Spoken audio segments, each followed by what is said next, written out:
I mean, I've watched these guys attacking. Suddenly these guys appeared from somewhere with sticks. These looked like commandos. And I thought, they're here to defend me because, my life is at threat. So the judge had ordered that I have to be protected. So I thought they'd come to defend me. And I thought, God, looks like there's some terrorist in the room. And then I discovered it was me they were after. So it was shocking, really, the way they beat up everyone, and then they took me like some sort of a terrorist. I had no access to information, so I had no idea what was going on outside once they abducted me. You describe it as an abduction. Who do you blame? It was the army which abducted me. And nothing happens without the permission of the army chief. That's how the army works. So clearly, he had ordered the abduction. We are hearing from the military and the government that the security concerns around you and the threat and risk has been so high that this was the only option, that you forced their hand. This is such nonsense. First, they attacked my house for 24 hours. They wanted me to appear in a court in Islamabad, in a magistrate court. I had already agreed to attend. The law says that had I given them an surety bond that I would attend the court, they couldn't arrest me. They refused to take the surety bond. Attacked my house for 24 hours. We couldn't sit inside. There was so much tear gas shelling, and people had broken bones and stuff. So, look, they are on a plan. And what is the plan? The plan is they're petrified of elections. The gap between us and all the other parties is so huge now that they're petrified that they will be wiped out. So they have decided that the only way they'll allow elections is if I'm inside jail or killed. There are been two attempts on me. And most of my senior leadership should be jailed too. This is what they've done. They've used this to put the entire leadership of PTI in jail.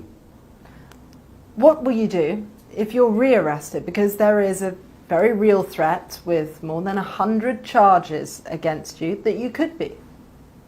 Well, on the last count, it was 148. So I'm reaching my century and a half. And they're all, bizarre charges like sedition, serious charges?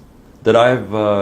corruption, treachery contempt of court. The corruption case on what, what was the corruption case? What is your strategy if you are rearrested? Well, no strategy. I'm mentally prepared to go into jail. As I said before leaving for Islamabad, I said I'm prepared. But the point is that their intention is not because I've broken some law. The intention is that they want me out of the electoral race. This is the election year. How do you lead with so much of your party in jail? Well, the remnants I gathered today, and I've had a meeting with them, and we're trying to chalk out a strategy. I'm going to go out in public and start my mass contact from Wednesday onwards. So, we will carry on, hoping that the Supreme Court will announce an election date in 3 weeks' time. Can you reassure voters that you're even going to be around for it, let alone your leadership, the rest of your party? Look, what might happen, God alone knows what might happen. I'm lucky to be alive. No one thought I would survive yesterday because they had already got police contingent from another province, that the moment I had got bail from these cases, the police was ready to take me in jail on another case. But the judges stood up. And this is what has shocked the military establishment. Because the judges finally decided, they said, look, we're not going to again get him into jail, and everyone knows trumped up charges, and the result would be public unrest. So the judges took a stand. We are witnessing history in Pakistan now, new history being written. Your arrest sparked widespread and violent protests. We saw military installations set alight, houses attacked, government buildings. Do you condemn that violence that the government say your own supporters carried out? I have always condemned all violence. The military has been the bedrock of this country for decades. Do you think you can run the nation without the support of the army? Because you run that risk of alienating them. No, look, things change. Countries evolve. Thinking changes. We started off as a security state and had straight away martial law where the army ruled for 10 years. But right now, I mean, I have never seen such oppression. I mean, there's total clampdown on media. I can't appear on live television. If journalists have picked up, beaten up, tortured, custodial torture of my senior members, social media activists. It's never happened like this before. This is the same military that helped bring you to power in the first place. It seems like somewhat of an ideological U-turn. Absolutely not. They never brought me into power. My party was the most popular party. All the opinions polls said that. We won the election, but the army didn't oppose me. That's the difference. This feels like a very febrile moment when the country is politically polarized, economically spiraling.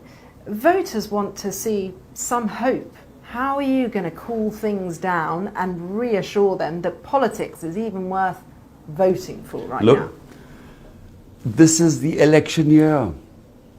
Elections are supposed to be held this year.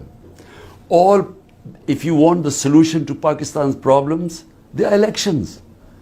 Hold free and fair elections. Let the people decide who they want to give the mandate, and Pakistan will stabilize. Problem is that they are all worried. The entire 12-party coalition is petrified, along with the military establishment, that my party will sweep the elections, because out of 37 by-elections, we have swept 30 of them. So because they are worried, they are trying to delay the elections. That's all. So all we want is free and fair elections. Do you have faith in the judiciary? And where do you think democracy in Pakistan is right now? Well, the democracy in Pakistan has never taken such a battering as it has right now. I mean, all our fundamental rights are violated. This sort of thing has never happened. No political figure has ever had 150 cases and then his house raided.